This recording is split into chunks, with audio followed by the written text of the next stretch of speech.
Ashley Turner was 27, pregnant, and alone. She was living off food stamps, waiting in line at a government office, wondering how she'd ever give her daughter a better life. She had no job, no support system, and no backup plan. But she had one thing most people trapped in financial scarcity never develop: a refusal to accept her current reality as permanent.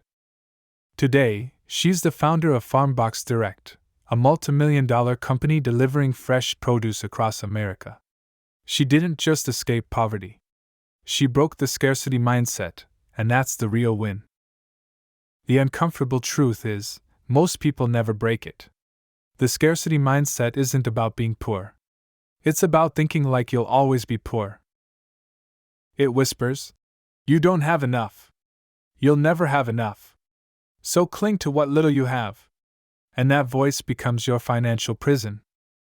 This mindset leads to some of the worst financial decisions: buying cheap instead of smart, chasing quick money, hoarding cash out of fear while inflation quietly eats your future. It's not logic. It's survival instinct hijacking your potential. And it's more common than you think. Scarcity isn't just about money. It's about mental bandwidth. When you're stressed about bills and debt, your brain enters tunnel vision. You can't think long-term when survival screams louder than strategy. Behavioral economists call it scarcity capture. When resources are tight, your mind locks onto the urgent and ignores the important. You procrastinate on investments. You avoid learning. You delay everything that matters. And even if you make more money, the mindset can stay. Just ask the couple who retired with $4.3 million but still check their bank app every day, afraid it's not enough. That's how deep this runs. Because once scarcity rewires your brain, it doesn't go away with more income. It only goes away with new thinking. You start acting like money is oxygen, something you need every second or you'll die. And that panic makes you irrational. You sell when the market dips. You chase shady side hustles. You hoard instead of build. You can't outrun a scarcity mindset. You'll just scale your anxiety. More zeros in your bank account, more fear in your chest. Because the mindset didn't change.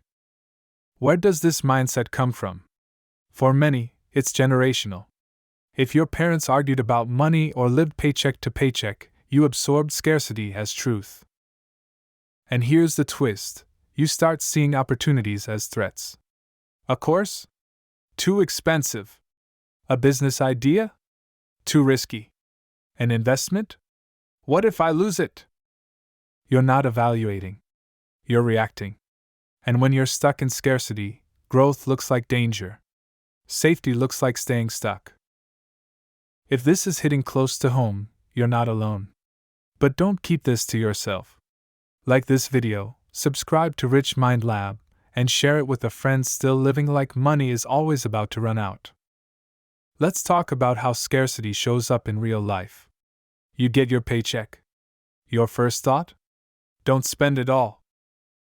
So you save, but without intention. You just let it sit.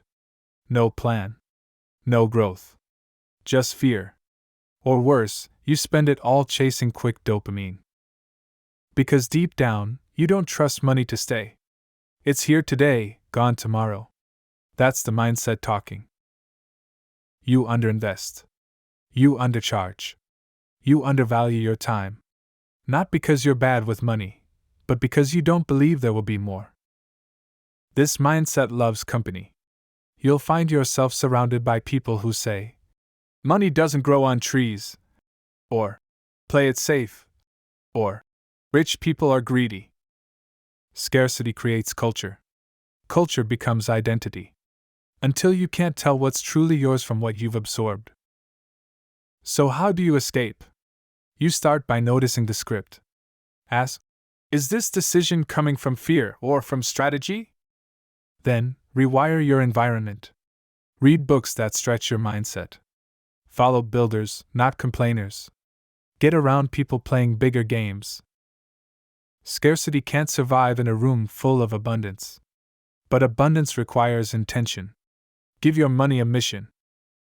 If your dollars don't have direction, your fears will decide for you.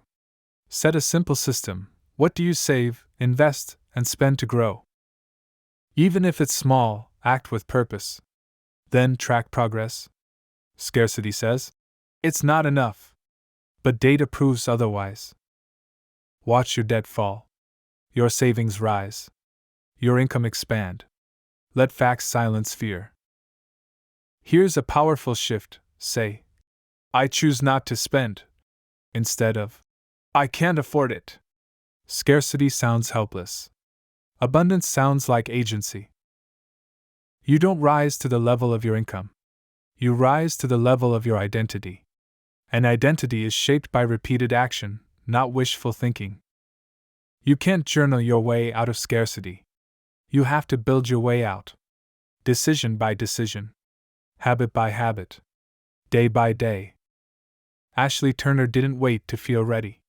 She acted in chaos. And the world responded. That's how wealth works. It rewards those who act, not those who hope. The scarcity mindset is real. But it's not permanent. It's a script. You can rewrite it. Start where you are. Use what you have. Move forward anyway. Because abundance doesn't begin with money. It begins with how you think about money.